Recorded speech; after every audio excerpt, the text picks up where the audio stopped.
Bonjour à toutes et à tous et bienvenue dans le podcast des lanceurs d'arêtes. Merci d'être au rendez-vous encore une fois. Aujourd'hui, dans le podcast, on va à la rencontre de Maude du groupe Alliance ouvrière.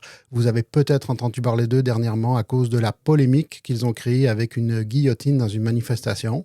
Évidemment, on a pris le temps d'en parler, elle a pris le temps de clarifier certaines choses, mais on n'a pas fait que ça. On a aussi parlé de leur groupe, de leur façon de voir la mobilisation, de leur façon de voir la politique. On a aussi parlé des ultra-riches et des violences institutionnelles et politiques.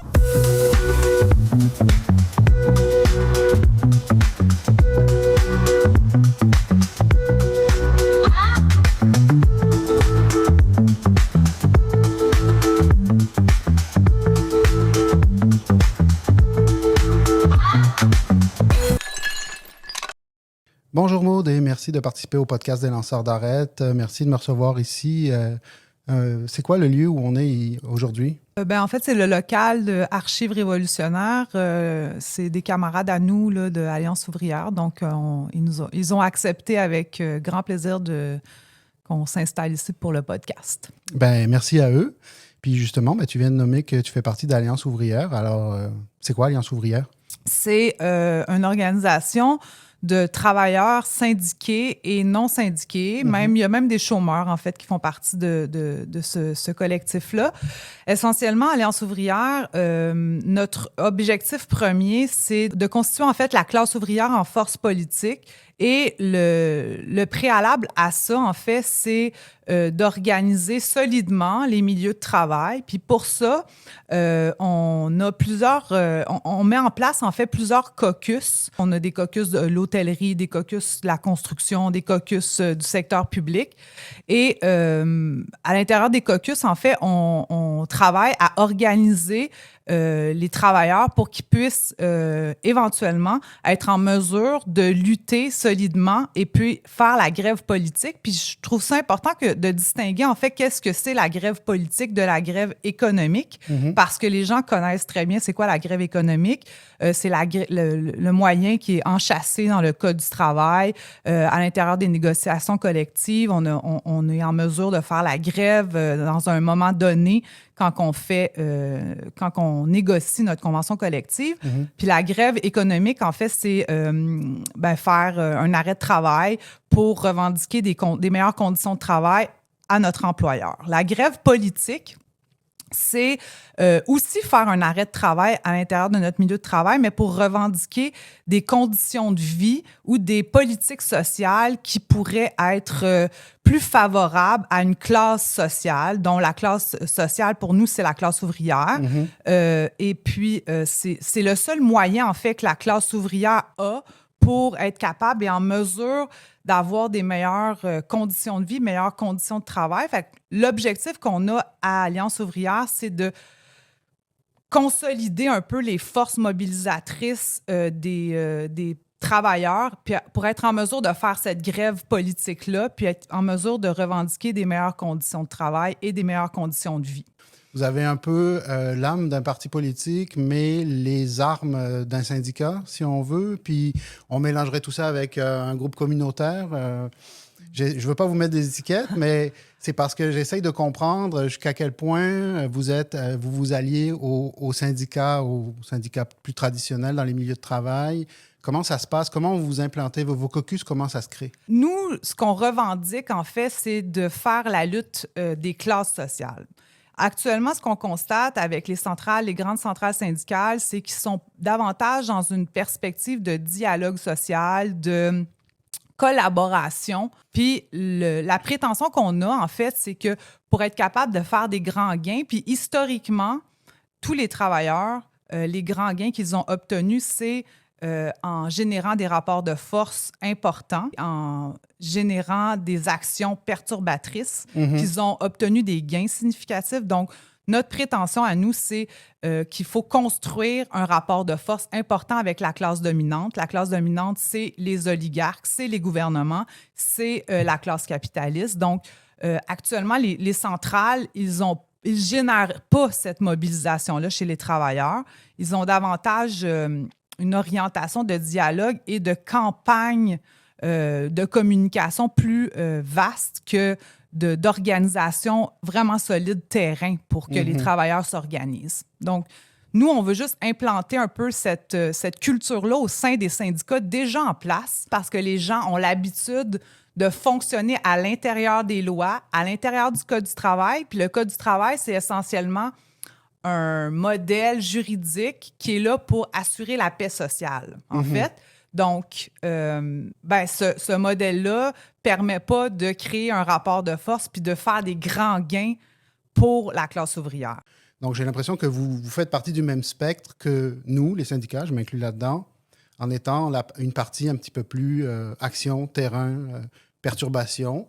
Peut-être un peu des pionniers, peut-être un peu ceux qui osent un petit peu plus, j'ai l'impression. Parlant d'oser un petit peu plus, je pense que tu me vois venir. On avait dit qu'on en parlerait parce que il y a quand même eu un événement dernièrement qui a fait toute une tempête médiatique. Veux-tu que je te demande de le nommer, de l'expliquer? Il y a eu une mise en scène, en fait, qui a été faite comme une mini-pièce de théâtre, une petite scénette, voilà. Alors qu'on a utilisé un espèce de petit pantin en papier mâché, puis on a utilisé une guillotine où on a coupé la tête au pantin.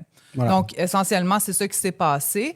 Puis c'est une mise en scène, tu sais, je tiens à mentionner que cette guillotine-là, elle nous suit quasiment dans toutes les manifs de grande envergure. C'est comme un petit peu notre trademark, là. Je veux utiliser ça. Donc, la guillotine, elle est présente souvent dans les manifs avec nous. Là, on a fait une mise en scène confrontante. OK. Qu'on pourrait dire impressionnante. Puis ça l'a généré... honnêtement, on ne s'attendait vraiment pas à cette réaction, disons... épidermique-là, parce que pour nous, il y a tellement d'autres choses qui pourraient nécessiter des réactions épidermiques, mais la guillotine a généré une réaction, je veux dire, de la part de tous les acteurs sociaux qui, ma foi, nous a surpris, là, vraiment... Je ne sais pas comment le nommer, mais le sacrifice d'une icône, il y a très longtemps, on brûlait des pantins en paille pour... conjurer un certain mauvais sort. Il y a beaucoup de choses, des symboles, des marionnettes, le théâtre. C'est quoi le théâtre si ce n'est symboliser la vie? Oui. Il y a des scènes de théâtre qui sont autrement violentes. Alors, parce que c'est dans un contexte artistique, là, on va comme avoir le recul nécessaire. Là, c'était dans une manifestation à connotation politique. Bon, déjà, ça part d'un politicien en particulier qui s'est reconnu à travers le pantin. Big up à toi, Jean Bou, notre tata de l'année 2025. Jean Bou, il n'était pas content. Jean Bou, qui fait sa Vierge offensée, comme quoi, oh mon Dieu, j'ai été représenté par des gens qui ont fait une scénette. Mais Jean Bou, dans toutes ses actions comme ministre, mais également comme avocat patronal par le passé, il a fait vivre une véritable violence à des familles entières. On se garde ça dans un petit coin de la tête, on va y revenir. L'autre dimension, c'est que ça a été unanime, la condamnation de ce que vous avez fait. Comment vous avez pris ça, vous? Comme je vous dis, au début, ça a été vraiment une surprise parce que pour nous, c'était une forme de catharsis de cette violence institutionnelle qui est vécue par la classe ouvrière. Fait que je peux vous l'expliquer de cette façon-là. Donc, c'est bien sûr une mise en scène pour permettre une forme d'indignation des gens qui regardent cette mise en scène-là. Fait que il y a un message qui est véhiculé derrière ce qu'on a voulu faire passer. Après ça, la réaction seconde qui nous est apparue après que à la fois les centrales syndicales, à la fois les partis politiques, en l'occurrence le parti qui pourrait être le plus favorable, disons, à notre démarche Québec solidaire, qui se sont indignés de ce type d'action-là. Ce qui nous est apparu vraiment comme une erreur de leur part, c'est leur incapacité à saisir cette action qu'on a générée comme une opportunité pour dénoncer la violence institutionnelle, la violence aussi quotidienne, la hausse massive de l'itinérance dans les dernières années, l'insécurité alimentaire qui est vécue quotidiennement par un Québécois sur 5, l'inflation galopante qui appauvrit les gens au quotidien, la hausse du prix des loyers qui fait en sorte que les gens ont de plus en plus de difficultés à se loger. Ça, c'est de la violence ordinaire. Pour nous, c'était une opportunité pour les centrales et Québec solidaire d'utiliser l'espèce d'obsession des médias de dénoncer une violence théâtrale pour dénoncer davantage la violence quotidienne qui était vécue par les gens qu'ils se disent représenter. Si votre action n'était pas nécessaire, ben, de toute façon, ça veut dire qu'on n'aurait pas besoin de faire un petit peu de provocation. Puis je le dis sans connotation négative, parce que des fois, c'est bien d'un peu provoquer, déclencher quelque chose, parce que les gens, par eux-mêmes, seraient déjà au front en train de dénoncer toutes ces violences que tu as nommées comme étant ordinaires. Puis c'est un terme que je trouve intéressant parce qu'effectivement, ça passe complètement en dessous du radar et c'est beaucoup plus douloureux que de voir quelqu'un à son effigie en papier mâché se faire couper la tête. Je pense que ne pas manger à sa faim, ne pas avoir un toit décent au-dessus de la tête, c'est beaucoup plus violent.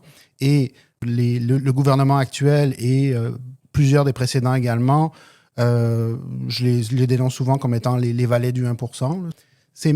Des fois, on dit « Ah, c'est leurs amis ». C'est même pas leurs amis. Ils sont à genoux devant ces gens-là en espérant avoir quelques miettes qu'ils n'auront pas. Les riches ont réussi à nous faire croire que si on travaille dur, on pourrait devenir comme eux.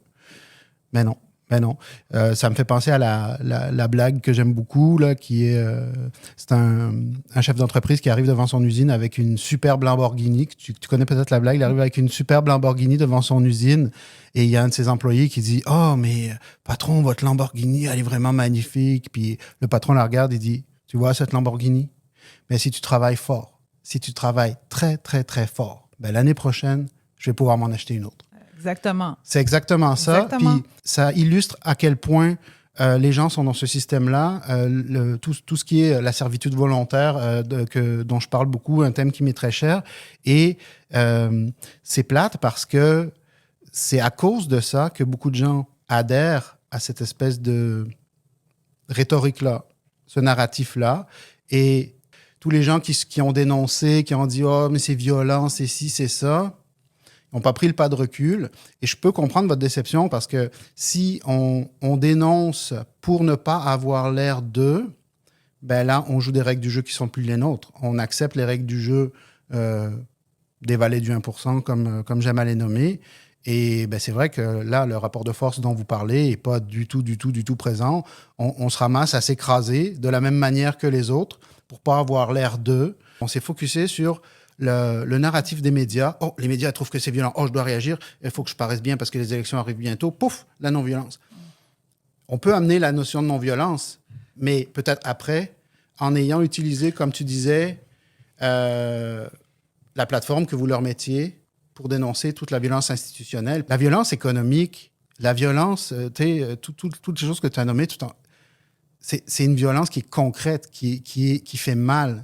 Autre analyse qu'on a fait aussi, c'est pour une autre des raisons pour laquelle c'est devenu viral, cette action qui est somme toute assez banale si on la compare à tellement d'autres choses, c'est le symbole que ça représente pour la classe dirigeante. Parce que c'est quand même un groupe de travailleurs, un groupe organisé, dans une manifestation de travailleurs qui envoie un message ou une image de contestation assez frontale à la classe dirigeante et aux grands oligarques.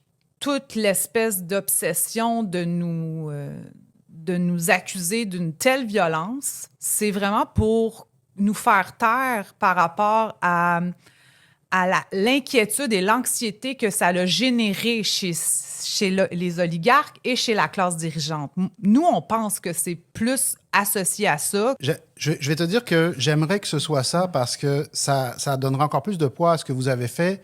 Je te dirais que j'avais pas nécessairement analysé ça comme ça. Moi, j'avais juste vu que l'ego de Jean-Bou était blessé puis qu'il faisait sa petite crise de bacon, là.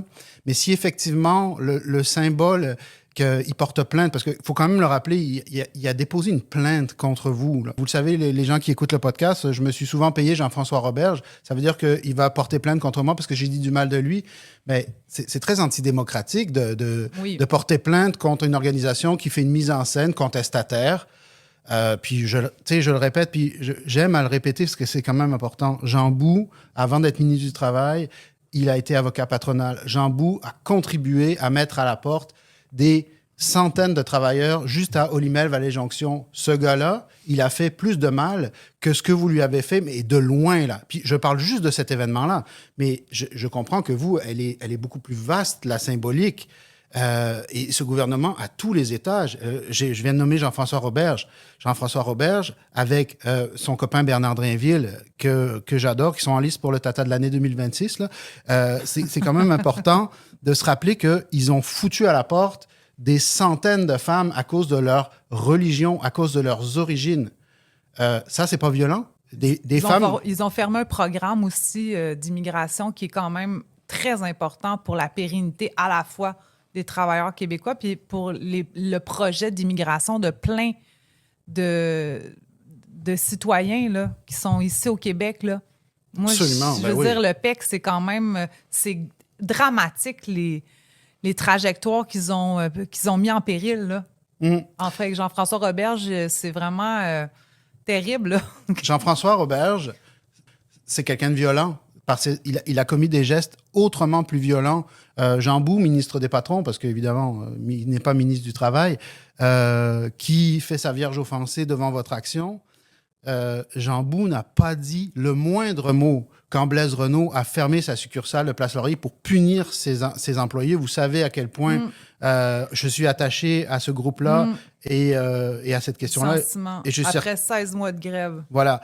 Et un vrai ministre du Travail aurait au moins mis ses culottes en disant « Hey, by the way, man, c'est illégal ce que tu es en train de faire. » Totalement.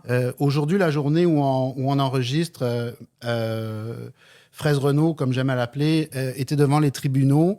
J'espère qu'il va avoir une plus grosse tape sur les doigts que d'habitude, mais j'espère aussi qu'on va prendre le temps collectivement de se rendre compte que ces patrons-là sont toxiques et que ce n'est rendre service à personne que de se mettre à genoux devant eux, de leur lécher les bottes. Ça ne donnera absolument rien. Vous n'obtiendrez rien à lécher les bottes de ces patrons-là. Ils n'en ont rien à cirer de vous. Tu sais, je voudrais rajouter, si vous voulez, qu'on accumule les désastres et les violences envers des travailleurs de ce ministre-là.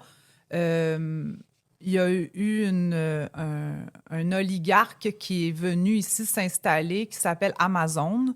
Il y a un entrepôt qui s'est syndiqué d'Amazon. Et après 1 an de syndicalisation, ils ont fermé l'entièreté des entrepôts et ont mis 4500 travailleurs à la porte. Licenciement sauvage.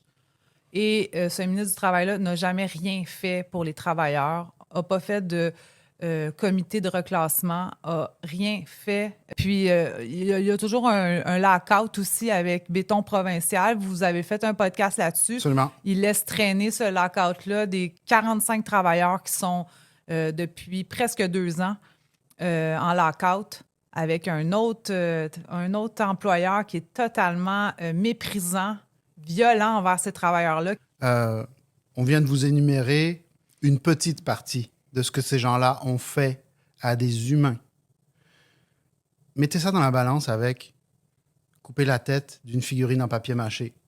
C'est qui est violent? Je vous laisse décider, mais moi, ma décision a été pas trop longue à prendre. À la limite que les élites politiques, que les élites oligarques, comme tu les nommes si bien, s'offusquent et jouent le jeu. Bah écoute, oui, c'est leur jeu. Dans la grande pièce de théâtre de la société, c'est leur personnage. Mais quand on voit des gens de la classe moyenne, de la classe ouvrière, qui vont s'indigner de ces choses-là, qui vont écrire sous des posts par rapport, et puis sur le propre podcast Lanceur d'Arrête, vous en avez peut-être vu, j'essaye de les supprimer rapidement, mais vous avez peut-être vu des commentaires comme quoi Je reprends l'exemple de Renaud-Bré. Ce serait le syndicat qui aurait fermé, qui aurait... Ah, les syndicats, à cause de vous, vous faites perdre des jobs. Non. Et là, on arrive dans le narratif, le fameux narratif dont on parlait un peu plus tôt. Faudrait surtout pas contrarier les riches et leurs serviteurs, parce que là, c'est même pas les riches eux-mêmes, c'est leurs serviteurs. Il faudrait surtout pas les contrarier, tout à coup qu'ils décident de pas faire en sorte qu'on devienne comme eux. C'est déjà décidé, vous ne deviendrez pas comme eux. Là. Vous êtes encore dans le narratif que si vous faites tout ce qu'on vous a dit, vous allez obtenir ce que vous croyez avoir. Demandez aux gens du PEC si, quand on fait tout ce qu'on nous dit, on obtient ce qu'on nous avait promis. Non. Et je vous l'annonce, la société capitaliste est encore plus violente que toute la situation du PEC. Vous savez peut-être qu'au dernier congrès de Québec solidaire, là, on va parler en bien d'eux, parce que je ne sais pas si tu es d'accord avec leur projet, mais moi, je suis très d'accord avec ça, de taxer le capital des gens qui ont plus de 25 millions. 25 millions d'actifs. Donc, les gens endettés ne rentrent même pas là-dedans. Donc, ils proposent ça. Puis, on voit les riches s'indigner. Là, voilà. Et un certain François Lambert... en passant, François, ton opinion, là, on n'a pas besoin. Tu peux la garder. Je trouve cette personne totalement impertinente dans le sens original du mot, pas pertinent. C'était pas intéressant. Là, François Lambert a décidé de faire un espèce de post sur je sais pas quel réseau social, sûrement X, en disant vos gueules, les solidaires, puis tout ça. Mais j'aimerais t'entendre là-dessus parce que ça rejoint vos combats, là, vraiment. Là. Oui, tout à fait. Puis j'ai vu un sondage passé qui dit que 3/4 des Québécois sont en accord, en fait, avec la taxation des riches.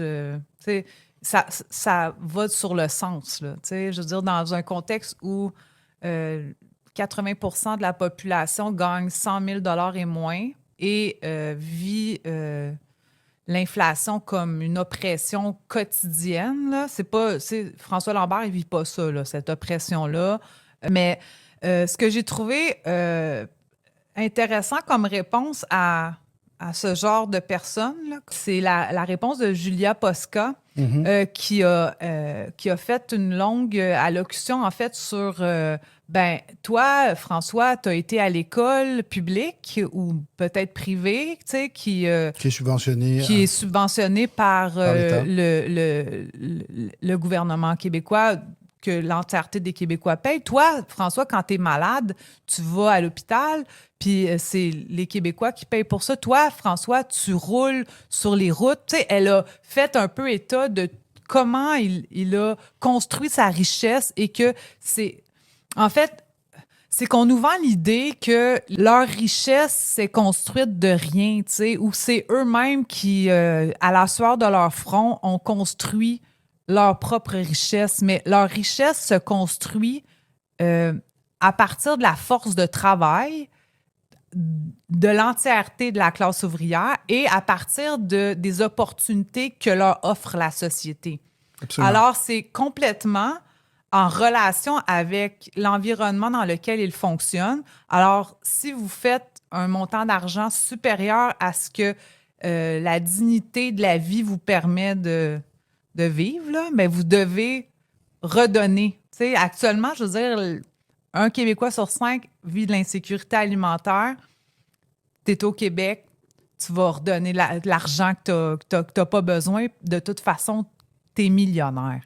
Fait que moi, ça m'indigne totalement la richesse actuellement. Je trouve que c'est violent de voir les gens dans une telle opulence alors qu'il y a un taux, une augmentation significative de l'itinérance. C'est pour ça qu'on souhaite en fait augmenter ce rapport de force-là parce qu'on sait que les riches ne vont pas céder leur richesse. À l'origine, la proposition, je crois que c'était quelque chose comme 0,02% du capital des personnes qui ont plus de 25 millions. Autrement dit, après avoir payé cet impôt-là, ils ne s'en rendent même pas compte. Exact. Donc, c'est quand même incroyable de voir à quel point ils sont cupides. C'est à quel point ils ne veulent pas donner si peu. Et j'avais entendu Rubagazal qui parlait de milliards. Là, quand on met tout ça bout à bout, ça fait des milliards. Puis, je pense qu'il était question de 4000 familles. Donc, ce n'est pas non plus, comme tu dis, la grande majorité des gens. L'autre aspect qui, moi, me me révolte d'entendre, puis je veux l'adresser, puis je sais qu'on sera d'accord là-dessus. La création de richesses ne signifie pas le partage des richesses. Parce qu'ils sont là, ils disent, il faut bien créer des richesses pour les partager. Ouais, vous créez des richesses que vous gardez. Donc, arrêtez de nous dire que vous allez les partager. Puis ça, on peut l'observer dans l'augmentation des profits significatifs, tu sais, des grandes familles, en fait, comme Métro. Voilà. Métro, actuellement, tu sais, on voit les travailleurs de Métro qui sont en lutte présentement pour l'augmentation de leurs conditions de travail. Puis, non seulement la société québécoise vit une inflation jamais vue auparavant au niveau du panier d'épicerie, mais en plus, puis les travailleurs sont mal payés, puis n'obtiennent pas les conditions de travail demandées dans un environnement où les propriétaires de ces entreprises-là n'ont jamais fait autant d'argent. Si on a des multimilliardaires sur cette planète, c'est qu'un jour, il y a quelqu'un qui s'est dit qu'1 milliard, c'était pas assez. Exact. Et malheureusement, je fais pas partie des gens... J'ai un épisode là-dessus où j'essaie d'imager ce que représente 1 milliard versus 1 million. Là. Puis parmi les ultra-riches, on parle souvent de milliardaires. Et donc, c'est un autre monde. Là. C'est les millionnaires, pour eux, c'est des pauvres. Et donc... je me suis toujours demandé qu'est-ce qu'on peut acheter avec 1 milliard qu'on ne peut pas acheter avec 900 millions, exemple. Tu sais, pourquoi tu as besoin d'autant? C'est une bonne question. Tu sais, quand tu as une maison, mettons tu as une belle maison, luxueuse, confortable. Allez, on va se faire plaisir, on va en acheter une autre dans les îles, dans le sud. Quand tu as 2 maisons, tu as besoin d'une troisième, d'une quatrième. Tu sais, à un moment donné, ils répondent pas à leurs besoins, ces gens-là.